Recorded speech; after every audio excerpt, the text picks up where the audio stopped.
The scarred man, realizing his control was slipping, tried to grab Amahle, but was thrown back by an invisible force.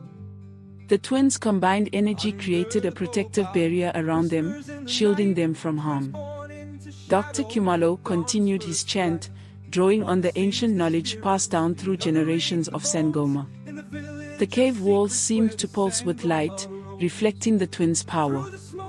The hooded figures scrambled, their confidence shattered.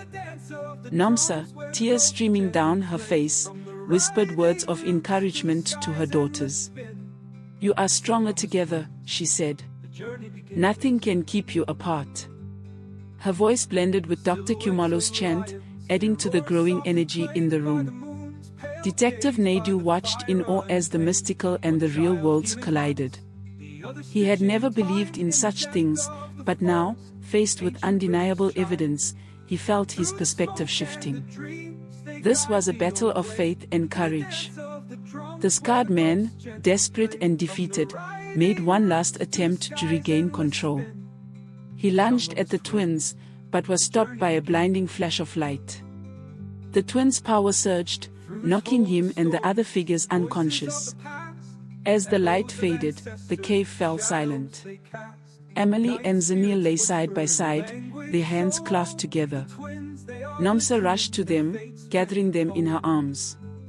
"You're safe now," she whispered, relief washing over her. Dr. Khumalo and Detective Naidoo approached cautiously. "It's over," Khumalo said, his voice tinged with exhaustion.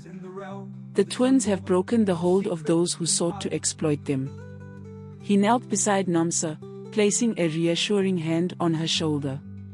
Outside the cave, the sun was rising, casting a golden light over the mountains. The jacaranda trees in full bloom and the hadadas flying overhead seemed to herald a new beginning. The mystical events of the night had given way to a hopeful dawn. Nomsa, Dr. Khumalo, and Detective Naidoo made their way back to Johannesburg, the twins safely in their arms. The journey had changed them all, revealing a deeper layer of reality where the ancient and the modern coexisted. As they re-entered the city, the familiar sights of Johannesburg took on new meaning. They had witnessed the power of ancient beliefs and the strength of a mother's love. The city, with its blend of tradition and modernity, felt like the perfect place for the twins to grow and thrive. The sky's endless spin, the SANGOMA'S twins, the journey begins. Rivers hold the stories, voices of the past, echoes of ancestors, shadows they cast. Night spirits whisper in a language so old. The twins, they are listening, their fates